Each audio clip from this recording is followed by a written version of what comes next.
PDYN Stock Analysis and Price Predictions. Is it a buy? Watch this short 1-minute video till the end, find out. So just observing Palladyne AI stock. I mean, props to this thing. Like last week, we have delivered around 233% increase in price. Some great gains there. And if you've been watching my videos, you will know like when even the price was here at the beginning, like when I made videos when it was Tuesday before Thanksgiving, I said I'm looking to take it up.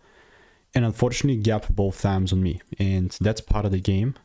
And unfortunately, there's nothing I can do about this, like the way that I'm approaching this market. I'm only really going to continue to move forward with this, like, or buy if the price gives me a proper shift. If that happens, cool.